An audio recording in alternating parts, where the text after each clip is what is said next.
Hello and welcome. I'm Peter Afrasiabi. I'm a partner at the law firm of One LLP. We're intellectual property lawyers. We have offices in Newport Beach and Los Angeles, California. And today's intellectual property program is called IP Law's Terrifying Dangers for Transactional Lawyers. Let's take a look here at our agenda. And I want to start and give you a deliverable out of the gate. There are many examples of intellectual property laws that are counterintuitive and really run against the grain of normal contract and tort principles. And it's those counterintuitive intellectual property laws that you have to be aware of because they can trip you if you're not careful. And this can lead to massive liability in the transactions that you're structuring. So I'm picking a few of them here today to explore because they come up a lot in real estate and other commercial transactions, or in asset stock type purchase transactions. And the first we'll talk about, as you see here on our slide, is moral rights. Now, we're going to discuss and address what are moral rights, and it's a subset of copyright interests that certain artists have. And it attaches to certain artworks. What kinds of artworks? We're going to get into it. But often, these are artworks that are installed in or on buildings. And there is an inability to destroy them, even if you own the building. And so there you can see the first example of something that's counterintuitive. As a transactional lawyer familiar with basic American contract and tort principles that cut across all jurisdictions, you're kind of the mindset that if I own it, I can destroy it. And that's true for basically every kind of property on the, under the sun, except for certain kinds of arts. Now, we're also going to then go to statutory damages, and we're going to look and explore what does that mean. But it's a regime of copyright damages that attach to copyright infringement cases that actually allow up to $150,000 in damages, even for works that may only be worth a few $100s. And so this comes up transactionally in the context of people buying businesses.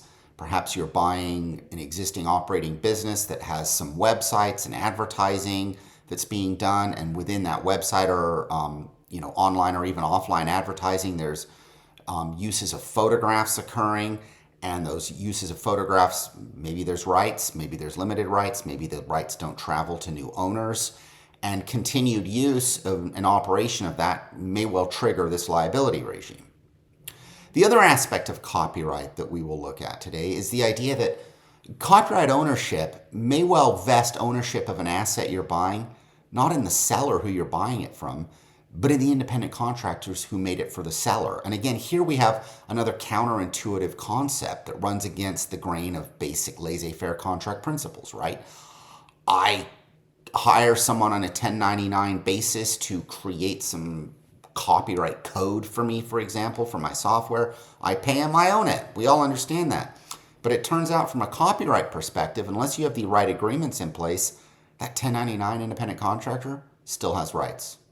And finally, we'll pivot at the end to trademark counterfeiting. And we're going to look at the trademark realm of where counterfeiting mistakes, which can occur when people infringe others' trademarks, can, similar to copyright, lead up to $2 million in liability for mistakes, despite any actual damages or despite minimal actual damages.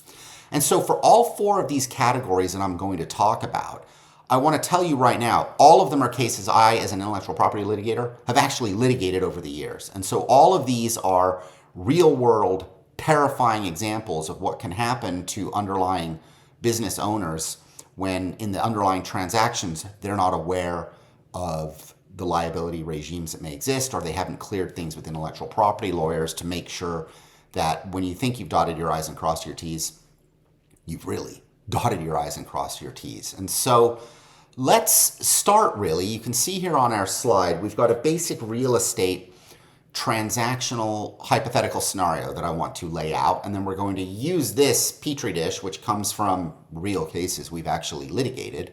We're going to use this to explore how these U.S. copyright moral rights laws in particular attach. So here's our hypothetical. You have a buyer of a commercial building, and that commercial building has got artwork installed inside or on the building. Now, the new owner wants to revamp the building and just remove and get rid of all the art. And you may be representing the buyer, and you've now acquired the building, and you're like, I own the art. My client says I'm going to trash it. You say, yeah, trash it, whatever. It's your art. But then the artist appears and sues for damages to his or her moral rights under U.S. copyright law. Now, intuitively, the buyer says it's my property. I can do with it what I want. And this is our first example where U.S. copyright law on moral rights says not so fast.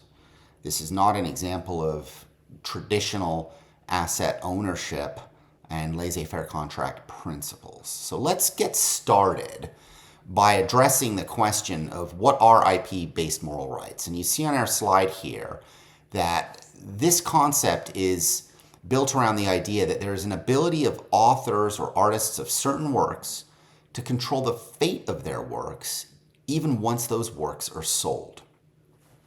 It comes from the French phrase droit moral, which is understood to represent that the idea that rights exist inherent in the artist's personality, the artist's soul, so to speak. And those rights transcend copyright, contract, or property interests, and they really exist independently of the artist's economic interest in the work. And this then is a distinct idea to our traditional utilitarian understanding of copyright. And so the theory here is that the result in a climate of artistic worth and honor that encourages the creator in active creation is ultimately needed to create more art for society. And this comes from the Berne Convention for the Protection of Literary and Artistic Works of 1886. And here's the quote from Berne. Independently of the author's economic rights, and even after the transfer of the said rights, the author shall have the right to claim authorship of the work and to object to any distortion, mutilation, or other modification of, or other derogatory action in relation to, the said work, which would be prejudicial to his honor or reputation. Now, Berne member states have to meet a minimum level of protection for these moral rights, and this was a century-long issue that held up the U.S. from ultimately joining the Berne Convention, but ultimately the U.S. did in 1990. And part of the longstanding reason that the U.S. hadn't entered the Berne Convention is because at some level, this idea that you see in those bolded, underlined words there, that those principles really run against our traditional commercial transaction type concepts related to private property transfers and owners of property having free reign to do what they want over their property. So let's take a look. You can see here we're now looking at the Visual Artists' Rights Act of 1990, and this is the implementing legislation that the U.S. adopted to join Berne. It's known as VARA, V-A-R-A. And so VARA was enacted in 1990, and it created moral rights to specific artists in a couple of contexts. And we're going to look at what kinds of artists have these moral rights and what kinds of works do these moral rights attach to. We'll look at the remedies, which are the same as copyright remedies, including these very powerful statutory damages remedies. And we're going to look at the two rights in particular, the right of integrity and the right of attribution. Integrity and attribution being the moral rights that we have adopted as we look at what they protect.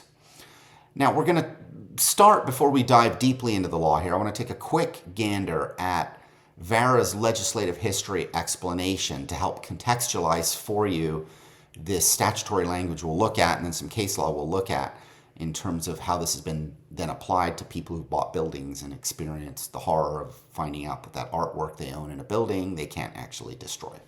So let's take a look. The right of integrity allows the artist to prevent any deforming or mutilating changes to his work even after the title in the work has been transferred. The right of attribution allows the artist to be recognized by name as a creator of a work. That comes from the House Report number 514 in the 101st Congress from 1990. We also have the same House Report, the second bullet point here. If there exists the real possibility that the fruits of this effort will be destroyed after a mere 10 to 20 years, the incentive to excel is diminished and replaced with a purely profit motivation. VARA mitigates against this and protects our historical legacy. So you can see there, we have expressly stated that purely profit motives in terms of creation of art and what can be done with it are to be cut off at some level by VARA to mitigate against that, to provide this different regime. And so you see in our final bullet point here, this is from a law review article written in the Columbia VLA and Arts Journal by Professor Ginsberg in 1990. And the quote is, "Moral rights afford protection for the author's personal, non-economic interests in receiving attribution for her work and in preserving the work in the form in which it was created, even after its sale or licensing." And that's really the key point. So what kinds of works are we talking about? And principally what we're looking at here, as you can see on our slide, are works of visual art. Now, a work of visual art is not simply a piece of art or anything that we could call art. It's actually specifically defined in both a positive and a negative way. So we're going to take a look here on this slide at our first aspect of the definition, and this is the positive definition. And you can see a work of visual art to which these VARA moral rights attach. It is a painting, drawing, print, or sculpture existing in a single copy, in a limited edition of 200 copies or less, signed and numbered by the author, or in the case of a sculpture, in multiple cast, carved, or fabricated sculptures of 200 fewer that are also consecutively numbered and bear the signature. Or it can be a still photographic image produced for exhibition purposes only, in a single copy signed by the author, or in a limited edition of 200 or fewer signed by the author. So you can see here, at a high level, we're talking about paintings, drawings, prints, or sculptures, and we're talking sometimes about photographs. And so if you just stop and think about what exists in almost all commercial buildings that we enter, on the outside or on the inside in the lobby, we often see unique one-off paintings, prints. We often see sculptures. We often see them all blended together. We sometimes see unique photographs, which may well be, an exhibition purposes photograph that was created and then acquired by the prior building owner and put in the building. So it covers the types of artistic works that we often find principally in or on buildings. Now let's look at the negative definition, because it also says that notwithstanding something being one of those things, what is definitely not a work of visual art is a poster, a map, a globe, a chart, technical drawings, applied art, movies, books, magazines, or merchandising, advertising, promotional materials, or any works for hire. So what you can see here is that you may well have a sculpture, but if it's a globe, it's not going to count. You may well have a painting, but if it turns out it's a technical drawing painting, it won't count. Or if it's a map, it won't count. So that's the negative definition. So it excludes some things, but when you're still in the realm of traditional, art that we conceptualize and cognize as being art, VARA may well be in existence and applied as to those works of visual art. And so let's talk specifically about the two rights really at issue here and how they work in terms of litigation. So there's this right of attribution and integrity. And so we're going to look first at the right of attribution. And it's the right of an author, as you see here on our slide, of a work of visual art. That author has the right to two things, A and B. A, to claim authorship of the work, and B, and this is what's critical, to prevent the use of his or her name as the author of any work of a work of visual art to which he did not create. And number two, shall have the right to prevent the use of his or her name as the author of the work of visual art in the event of a distortion, mutilation, or other modification of the work which would be prejudicial to his or her honor or reputation. So it's this right of attribution that you have to be very careful what happens with artwork in terms of providing the right of attribution and in the event of distortion, mutilation, not attaching that author's right to it still. And now let's take a look at the right of integrity, and this is one that really triggers and comes up mostly in litigation, and it's the right, as you see on our slide here, of an artist, a creator of a work of visual art, to prevent any intentional distortion, mutilation, or other modification of that work which would be prejudicial to his or her honor or reputation, and any intentional distortion, mutilation, or modification of that work is a violation of that right. So that's the first way the right of integrity gets violated. It's an intentional distortion, mutilation, or modification. So you may well tear something up, cut it in half. You may modify an existing work, a sculpture. You bring along someone to sort of modify and change the sculpture a bit. That would be a modification of the work. And the artist can come in and say it's prejudicial to his honor or reputation and has a right of integrity claim under VARA to trigger a damages claim. And the second aspect of the right of integrity, as you see here in Clause B, is the right to prevent any destruction of a work of recognized stature, and any intentional or grossly negligent destruction of that work is a violation of the right. And so this is where it really can trigger significant liability, because you can have, it comes up in the context of complete destructions of works. If they're works of recognized stature, which an artist can come forward and say that his work is one of recognized stature, and an expert will say yes it is, then even a grossly negligent destruction of that work can trigger liability. And so here, in this sense, you're well off even needing sort of this intentional distortion, mutilation, modification. This allows and makes actionable grossly negligent destructions of works of visual art that are works of recognized stature. So the question, of course, that all of you transactional lawyers are saying is, well, hold on, it's okay, because when I went through the due diligence materials and I looked at the buyer's contracts, I saw a contract between, the seller and the artist. Sorry, you were representing the buyer. And the artist, did the work, waived, there's a standard, waiver language that's in all the contracts. So any claims have been waived by the artist. Here's the question: can moral rights be waived? Well, you can see on our slide here that yes, they may, but it must be very, very specific. And so here's the code, and this comes from 17 U.S.C. section 106A(e)(1).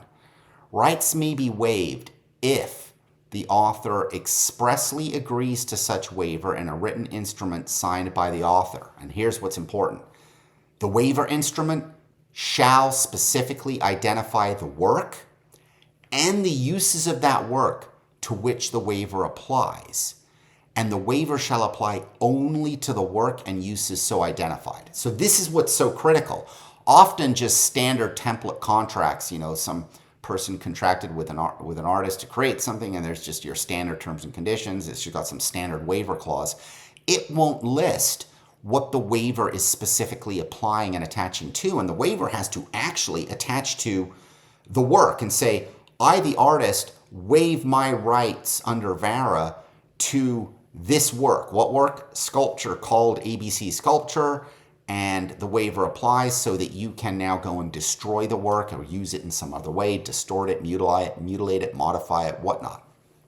And so the key point here is that general boilerplate language won't suffice for a waiver, and so you really have to be specific. And this becomes critical for you transactional lawyers, and especially in commercial real estate deals where public or private art may be a part of the property at issue, and you may want to go do something with it, and you may well have checked all the boxes, but even then you want to make sure the waiver is actually a VARA IP copyright-based waiver. So let's take a look at the commercial building sculptures case, and we're going to take a look at this in application. And that's on our next slide here. Here are the facts of the case. The plaintiffs were professional sculptors hired to build a complex permanent installation in a commercial building. And so these sculpturers, this is what they did for a living. And so the owner of a building comes along and says to them, hey, we want to create a really cool sculpture to go in the lobby of our building, and we want to make it really neat. It's going to be a large sculpture that kind of has all these different elements, and it's going to fill in the lobby of the building. And so these professional sculpture artists came along, and they basically created a very large walk-through sculpture. And it had all sorts of elements constructed from recycled materials. And these were then affixed to the walls and to the ceilings. There was a large mosaic made from recycled glass that was embedded in the floors and the walls. And you're going to see a picture of all this in a moment, don't worry. And it even included portions of a school bus and auto parts. And so the overall theme here of this sculpture is that it related to environmental concerns and recycling, and that was the thematic aspect of this sculpture inside a building. And so here's what happened. The owner of the building goes into bankruptcy.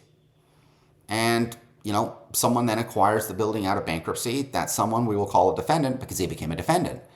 And the new owner of the building buys this thing out of bankruptcy.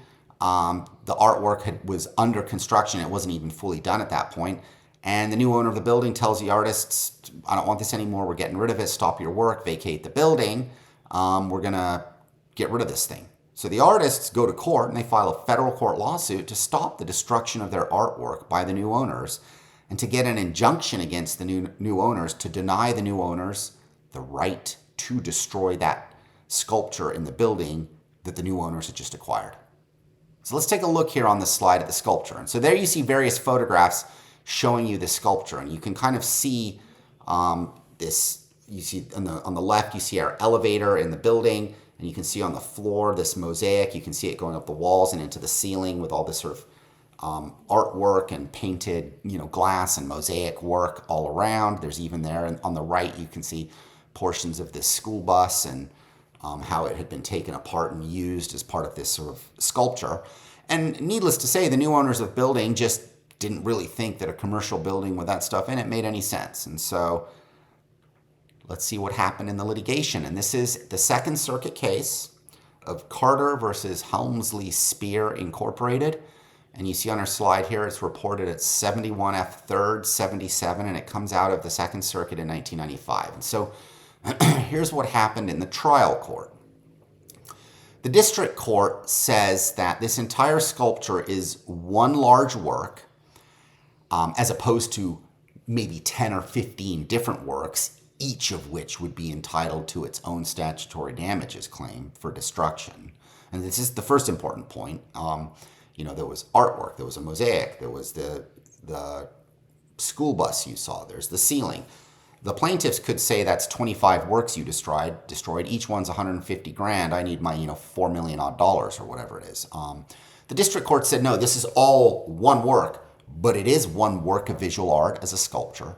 And the district court granted a permanent injunction. And this permanent injunction then prohibited the new owners from distorting, mutilating, modifying, destroying, or removing the artwork.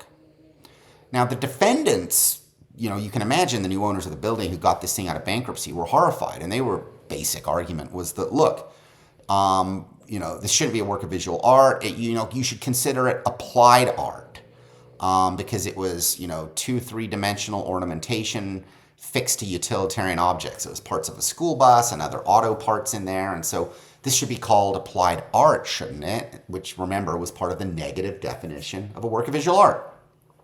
District court said no. It went up to the Second Circuit. So let's take a look at what the Second Circuit did.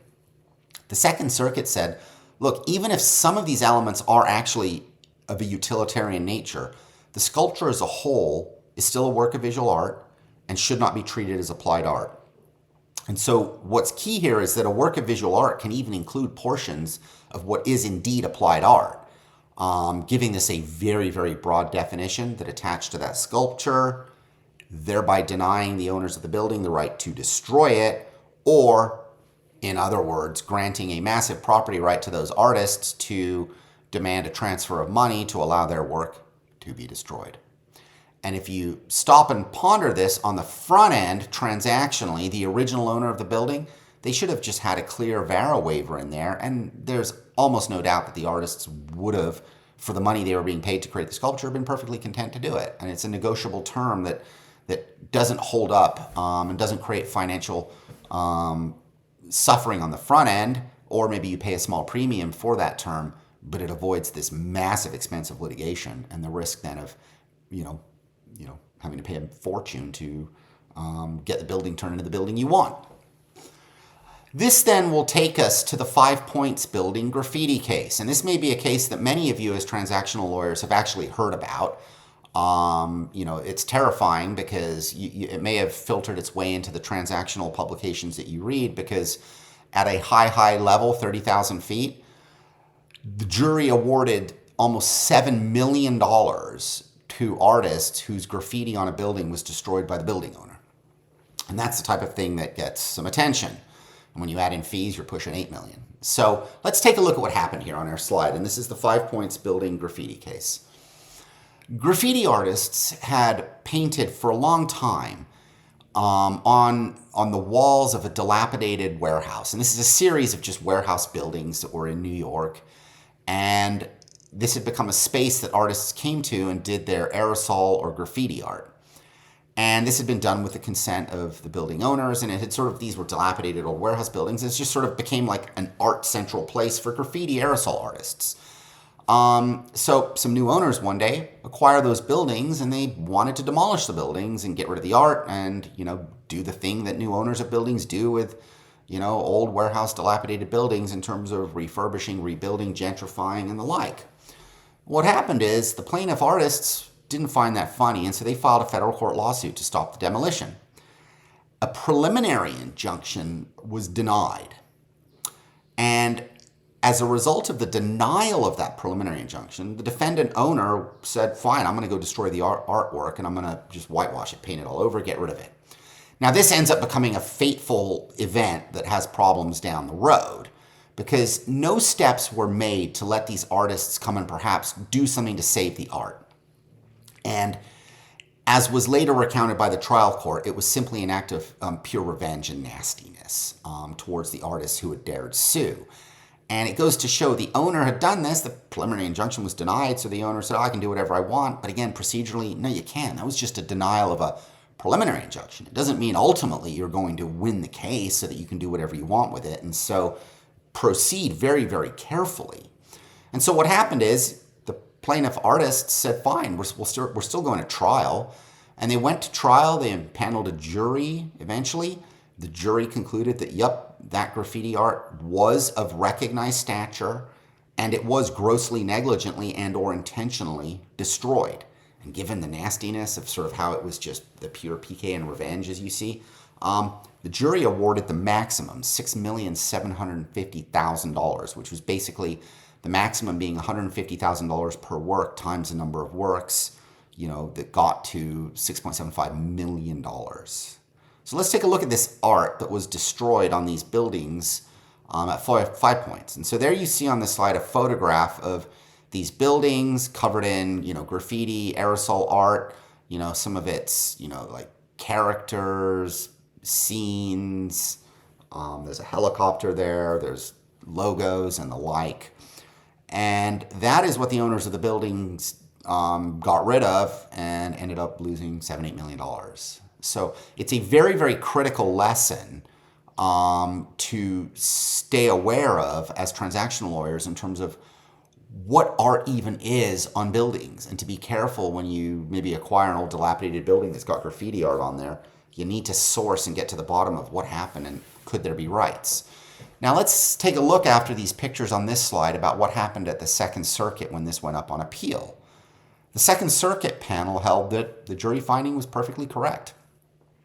The work was of recognized stature. Experts showed up and said, nope, this has become a sort of a legitimate set of works. And it was actually deemed legitimate artwork, even though the 5 Points artists' work would regularly on occasion get painted over. In other words, artists would go paint on those walls, and it would stay for some amount of time before other artists would come along and, then paint over it. Even then, it could still have VARA protection. And so this maximum level of statutory damages due to the willfulness of the new building owners justified the award standing. So they were unable to get out of it, and that's the case. So now, of course, the next question you're asking is, well, what if the graffiti wasn't done with consent and this is just sort of illegal tagging and murals and graffiti that's being done? And this is an area of law that is not fully developed, but it has been explored a little bit. And so you can see here on our next slide, we're going to take a look at the case of English versus BFC&R East 11th Street LLC. This comes out of the Southern District of New York in 1997, reported at 1997 Westlaw 746444. And here are the basic facts.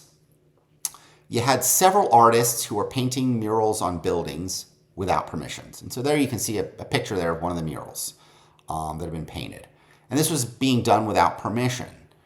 And so then the developer gets a hold of the building ultimately and is out to, clean up the building, destroy it, change it, paint it, do the things that new building owners obviously need to do when they acquire properties. And the artists filed a lawsuit to stop this. The artists asked for a preliminary injunction, and the trial court denied the preliminary injunction. And then the trial court, the district court in the Southern District of New York, granted the defendant building developers motion for summary judgment. And here's what the district court found. The murals were placed on the property illegally, and as a result, they were not entitled to any protection under VARA. And here's the quote from the court that gets at the underlying policy issue driving that decision. Otherwise, parties could effectively freeze development of vacant lots by placing artwork there without permission. Such a construction of the statute would be constitutionally troubling, would defy rationality, and cannot be what Congress intended in passing VARA. And so that's the outcome of that case in terms of, look, if you're going to put illegal artwork on a building, you're not going to get VARA rights in it, and people are going to be able to destroy it. This has not been litigated up to the circuit courts and certainly not to the U.S. Supreme Court, but this does seem to be on the better side of the reasoning of VARA and how VARA would come out in your jurisdiction. And of course, it may vary if you're not in New York, but this is sort of, prototypical of how most cases tend to sort of look at these issues when you're talking about illegal paintings of murals on buildings. Now, for you transactional lawyers, one footnote to be careful on is even though the building owner may be allowed to destroy that art because an artist doesn't have VARA rights in it, there have been cases where illegal logos and illegal pictures like that, like take our look at our one there.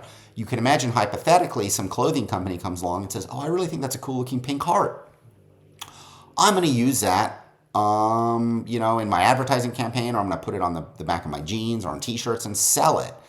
Now, the artist who created it may not have VARA rights of integrity and attribution over their artwork, but they still have a copyright. And there have been litigations where apparel companies have been sued for exactly that fact pattern, and the cases tend to settle. But I'll tell you you better be careful because even though they may not have VARA rights, they do have a copyright interest in their creation. So let's go now to our next hypothetical here, and this is the buying a company hypothetical. And the question raised is, are you acquiring liability far beyond what you may imagine? And so here's the basic hypothetical. You're representing someone who acquires a company. It's got photos in its uses that it's licensed and it's using them for its business, maybe on its website or in advertising that's being done. And you're just a new owner that continue on business as usual.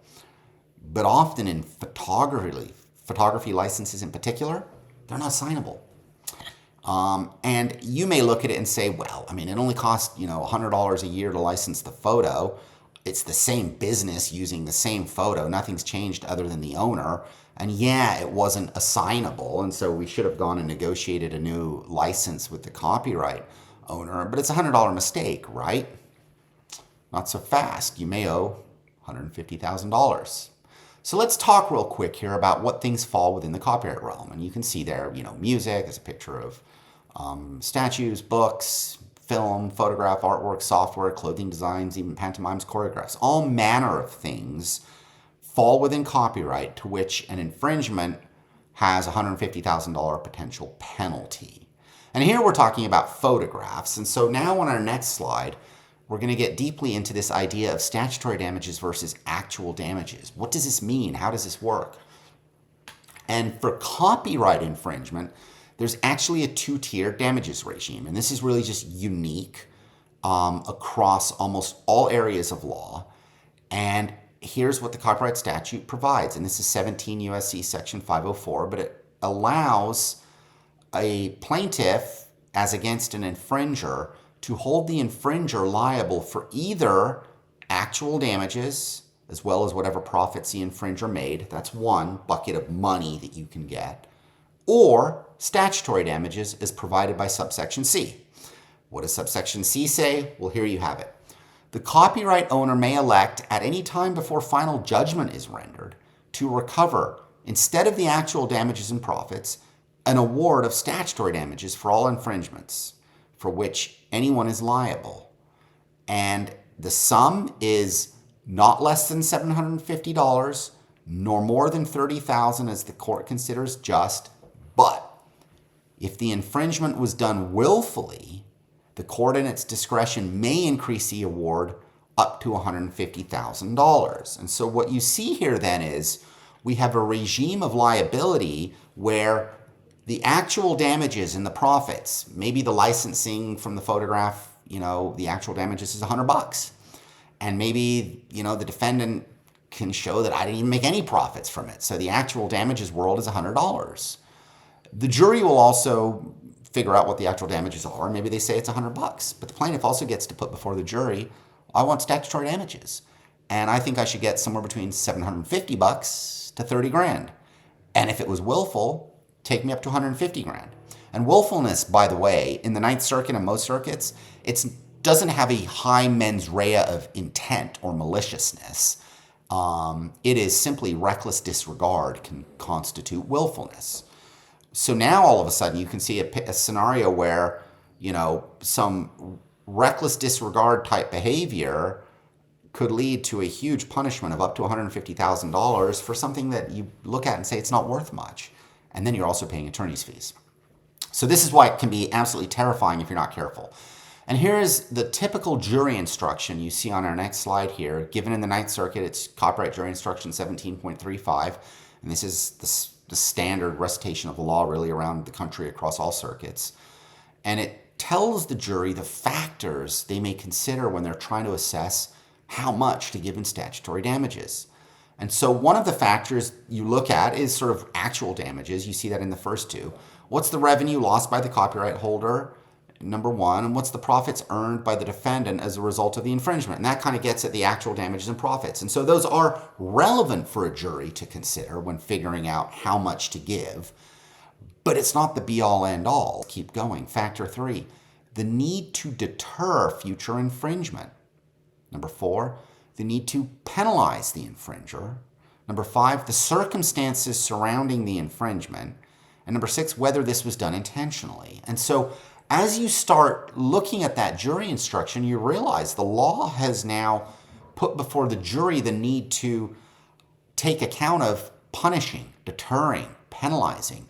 How bad were they as actors? What did they do? Were they intentional and malicious in this? Were they just indifferent? Have they been recalcitrant? Do we need to deter future behavior here? All of those factors can suddenly let a jury go way past $100, way past $750, hit 30 grand, hit 100 grand. The jury gets to come up with a number. Now, on our next slide here, that's quite important on copyright and statutory damages. The first point that you should be aware of is that, and you may remember this from 17 U.S.C. 504, the code section that I had quoted there for you, the plaintiff can elect this as of judgment being entered, which means a jury is going to sit down and be impaneled and be given the question of both.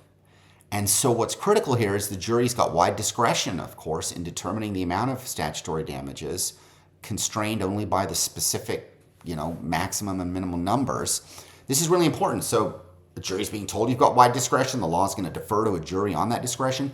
A jury gets to pick each. And so what's critical here is that the defendant has got no control over forcing the plaintiff to a choice. The plaintiff gets to put both cases before a jury. The jury will give both numbers. The plaintiff then says, I picked the larger one. Thank you very much.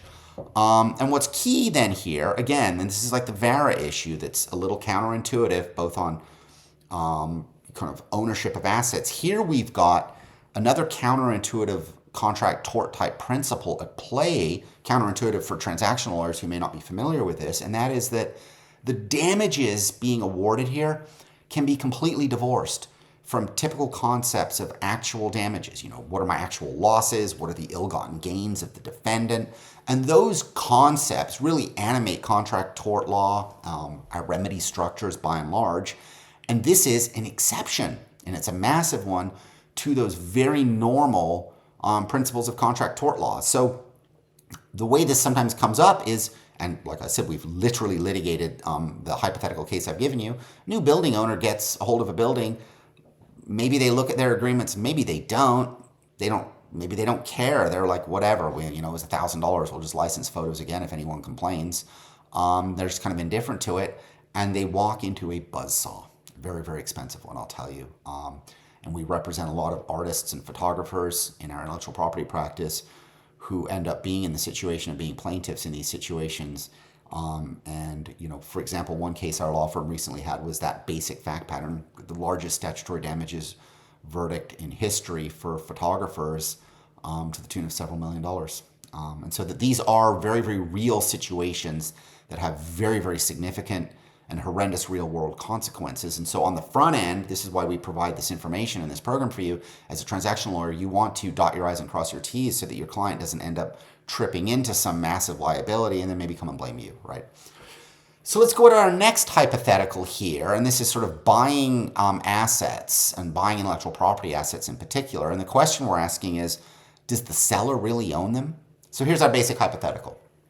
You represent someone who's coming along to acquire maybe a software company or some other business that's got either, that the underlying assets of the business are creative works or works that have copyright inherent in them, right? So you're representing a buyer, there's a seller company, let's say it's software, because again, I've litigated this case. The seller owns the software, it's been exploiting the software for years, it's been making money, no one's ever said that anyone else owned the software. And so you represent the buyer, you come along and buy this, and you just assume, cool, the seller owns it. They say they own it. They've been exploiting it. They give me reps and warranties in the agreement. I did my due diligence, and I saw that, the people who created it had signed contracts. They were paid. But it turns out those people who in the early days of this startup, they weren't W-2 employees, because early day startups often don't have money to pay W-2 employees. And so they hire people on a 1099 basis.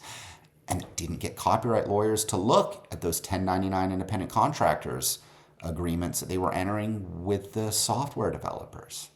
So what you say, nonetheless, they were independent contractors, they got paid, they gave the product, they don't own it. Surely the people who paid for it own it. Again, copyright law says not so fast. Let's take a look. This gets to the issue of who's an owner, what's an author, who owns this stuff under copyright law. The author under copyright law is the owner, and ownership vests in the author under copyright law. And so here is where we get into the work for hire doctrine. And what it posits is that works created by employees within the course and scope of their employment are works for hire, so the author is the employer. So the safe rule of thumb, W-2 employees, if you pay a W-2 employee to create software for your company, and that's within the course and scope of employment, the company is the author, the company owns it. But this is the beware. Independent contractors are not within the realm of work for hire, folks, because they're not employees. They're independent contractors. And so an independent contractor under copyright law is actually the author, and hence the copyright owner, because authorship doesn't just vest in the company that pays. And so this is where software developers may come up years later, pop up and claim ownership to that now very, very valuable software being sold and being acquired by a buyer, and telling the buyer, I own it. Now, you may own it too. There may be, an exclusive license that obviously was given, but I'm also an owner, and as a co-owner of a copyrighted piece of software, I can exploit it too, so I'm going to go sell it in the marketplace. Debacle, obviously, for acquiring company to have these people pop out of the woodwork and find them. And this happens because during the due diligence process, the independent contractor agreement wasn't scrutinized properly to see if that independent contractor, number one, did they enter a subsequent written assignment of copyright agreement? Because that's what's needed. If they're W-2 employees, you can feel comfortable. But if they're independent contractors, you have to be aware under copyright law that they're the author, so they actually own it still. And if you want to take it from an independent contractor, you need a second agreement, or you need something in that independent contractor agreement that's a clear written assignment of copyright. And that also has its own requirements under federal copyright law. So this is where people also find immense, disasters, really, and very, very expensive problems to solve down the road when on the front end this wasn't nailed down. And you can see on our next slide here, these are the factors that courts look at to figure whether one's an employee or independent contractor. And that's, the right to control the work and hours, the skill level, the source of the tools used, whether the hiring party can assign tasks and duties, the duration of the relationship, employee benefits being given, tax treatment. And those factors, when you got someone on a 1099 basis, the W-2 1099 is the very, very powerful one that courts end up relying on, because that one ultimately drives a lot of these other ones, i.e. they're using their own computers. They're not being given benefits. They don't just have to do whatever they're told whenever they want, because they do specific task-based things that are within the scope of what they're doing. And so they do it when they want to do it. They just get it delivered, within some general time frame, but they're not required to do it at, 8 a.m. to 9 a.m. And we're required to attend meetings and the like. So, the nature of whether you're even classifying someone on the front end as W-2 and 1099 drives a more substantive analysis that leads to the safe fault line contemplating is simply that seventh factor. If they're W-2, authorship is going to be in the company. If they're 1099, likely not. Now, the flip side to this is, what about people who indeed created certain copyrighted content and then did in fact assign away their copyright? Here you have another counterintuitive hypothetical. If someone assigned their copyright away, it belongs to the assignee, right? The assignor could never get it back. Copyright law, again, is counterintuitive. There are circumstances where they can get it back. And so the Copyright Act does actually provide for the reclamation of copyrights by authors or even their heirs, notwithstanding assignments or grants that are made. And so what this means is, and it comes up mostly in the context of music, and this is where musicians have created music for record labels and the like, and they assign the copyright to the label. And under the Copyright Act, that assignment that's made on the front end can be undone by the assigning party at some number of years down the road. And it depends when the work was created, if it was before 1978 or after, as to when that can be done, but it can be done in the future. And so basically, this is why famously, some of you may remember, Michael Jackson paid a fortune at some point to acquire the Beatles catalog, and they asked Paul McCartney why he didn't pay a fortune himself, and there was some quip back from him about how he's getting it back one day anyway, because he was well aware under copyright law that those assignments he made in the 1960s of the music he created to the record label, he could undo them 56 years later and simply take back the copyrights. And so this idea now again is highly counterintuitive, right? It runs against the normal grain of contracting principles. If I sell you my car, you give me money, I assign title to the car to you, I can't come back and get my car ever. But for certain copyright-created assets that are assigned, the assignor can undo the assignment down the road. This, too, is something that you must be aware of and pay attention to. It comes up in the context of literary works a lot, in music a lot, as I said, and other creative works. So again, depending upon the nature of what you're acquiring, the business that you're acquiring, you want to understand, if you are actually dealing with copyright assignments, if those could be undone down the road. Now let's go to our next hypothetical. You buy a company that may be infringing another's trademark. And this is a trademark hypothetical, so we're now leaving the realm of copyright and we're entering the realm of trademark. And the basic hypothetical here is that a selling company may well be infringing someone's trademark. It may even be counterfeiting the trademark. And it may be that the products don't sell for much. Maybe it's a company that sells, $20, $40 products, but turns out they're counterfeit. And you get a demand for millions of dollars, and you say, well, it's a $50 product, and we only sold 50 of them, so how could we possibly owe millions of dollars? That's nuts, right? Trademark law says not so fast again. And so let's get into trademark counterfeiting and statutory damages. First of all, big picture, counterfeiting. What is it? How does it happen? Here's the definition of a counterfeit. A counterfeit trademark is a spurious mark which is identical with or substantially indistinguishable from a registered trademark. This comes from 15 U.S.C. section 1127. That's where the Lanham Act, which codifies federal trademark law, is codified. And so basically, it's a situation where a product is made to imitate all the facets of the genuine, including its trademark, so that purchasers are deceived into thinking the counterfeit is the genuine one. So here is a case example, again, a case we litigated. This is Cloud versus Shishaland. This was in the Central District of California. It's case number 16-56138 at the Ninth Circuit. And here's the basic situation. The defendant sold counterfeit hookah products, and it sold like 20 of them for about $250 of total sales. We went before the jury, and we got $2 million for our client in statutory damages. Now, on appeal to the Ninth Circuit, on other grounds, the case was reversed. It ended up being reversed on some trademark registration issues in terms of the requirement that the trademark registration predate the infringement and all that. But what's important is that that jury verdict itself within its four corners, it wasn't disturbed. The court didn't say that there was anything wrong with the jury on those facts because of the willfulness, giving $2 million in damages for what the defendant was saying was only a $250 gain. This again, an example of a terrifying potential liability scenario that you could be stepping into when you acquire a business that, and it comes up perhaps in the context, I'm not like picking on hookah, but, retail establishments that are selling all manner of different types of products on the shelf, right? And they're buying, from 50 or 100 different underlying manufacturers or vendors products that they're then reselling retail. Any one of those product lines that they're buying, they could be buying counterfeit. And when you're acquiring that entity, you need to know they're not counterfeit so that you can know that you don't walk into a multi-million-dollar problem. So that's trademark counterfeiting and statutory damages. And so now let's take a look at trademark damages to understand how you get there.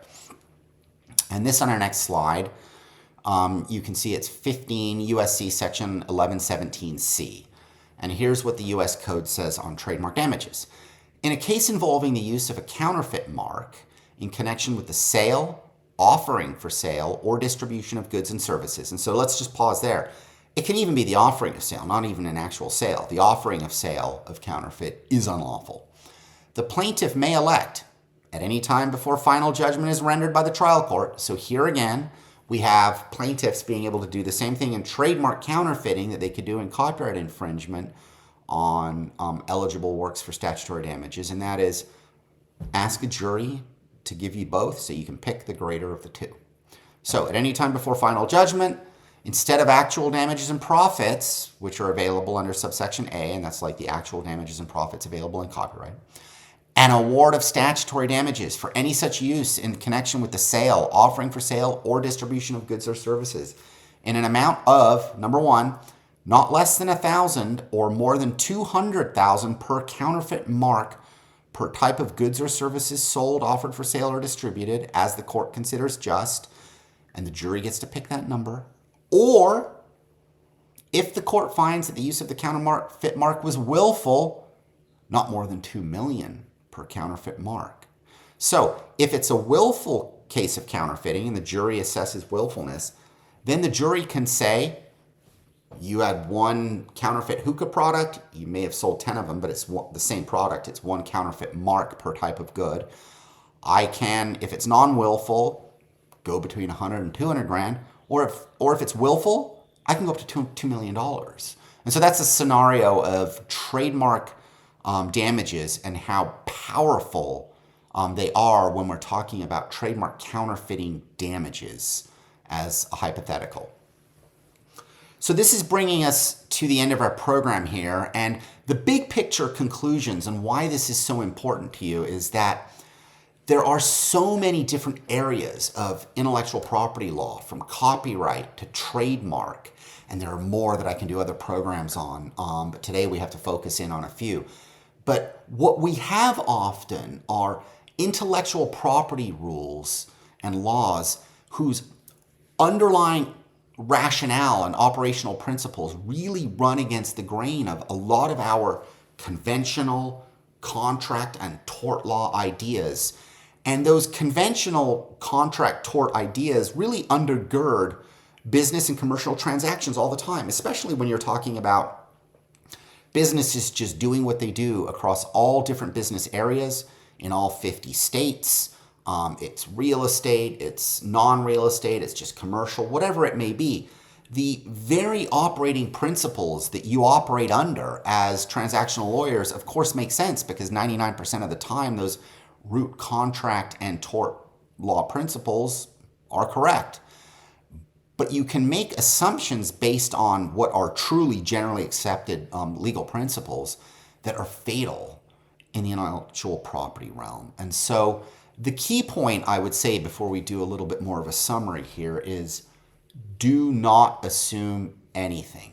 Let's talk now about some of the specific conclusions of these often very counterintuitive laws and how they've collided with you. So number one, VARA. What are the markers where you may be confronting a VARA issue as a transactional lawyer? Probably it's going to be in the context of commercial real estate transactions where you're acquiring a building, because buildings often have artwork such as paintings or sculptures, which are the types of art, among others, of course, that have VARA rights attached to them.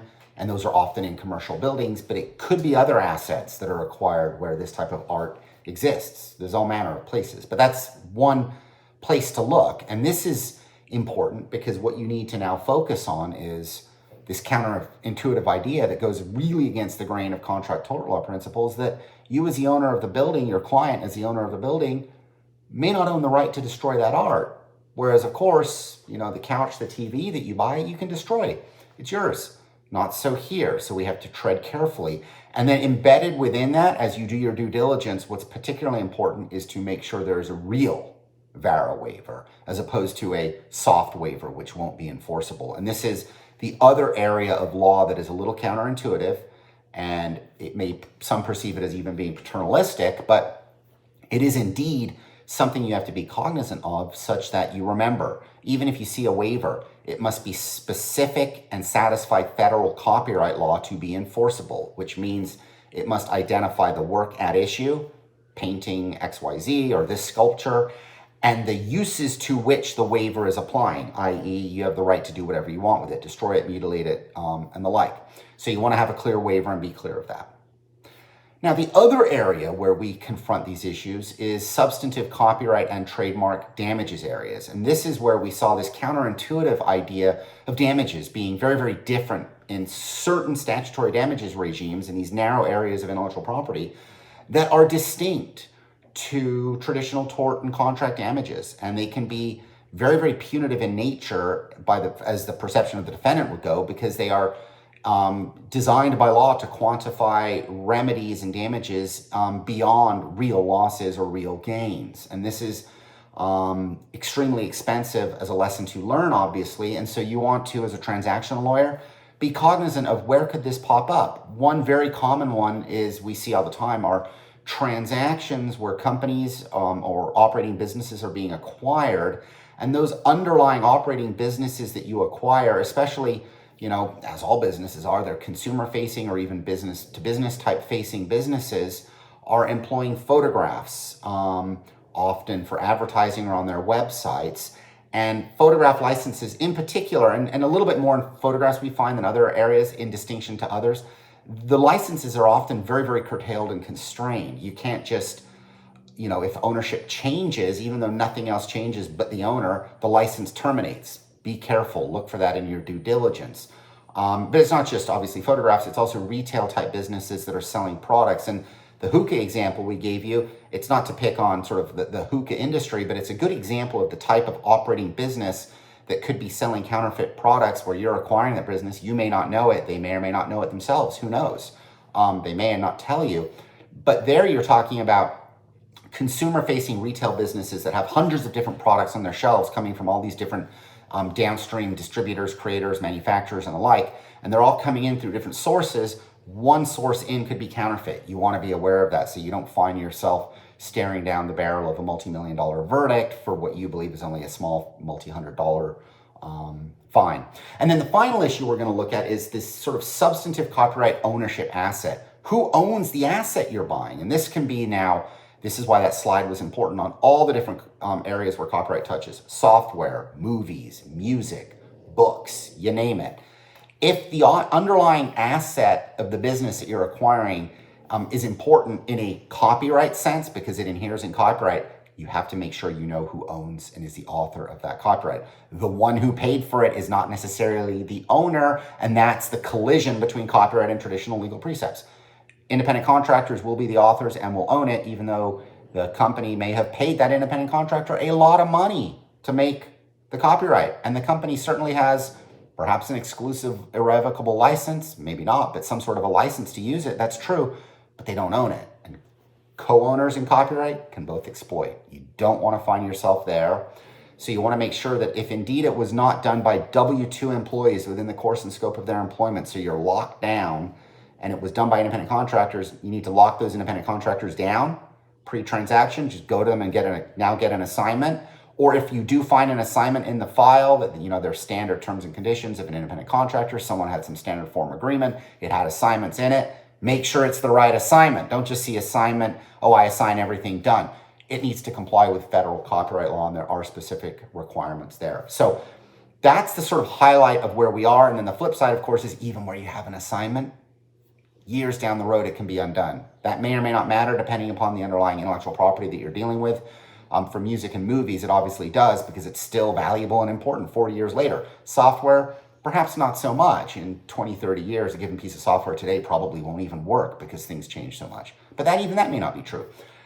The bottom line here is tread very, very carefully. Don't assume anything. And if you do have questions, please feel free to reach out to me, reach out to your intellectual property partners if you have them. Don't get yourself in trouble. Dot your I's and cross your intellectual property T's. Thank you very much. And as ever, please feel free to email me if you have any questions. Thank you.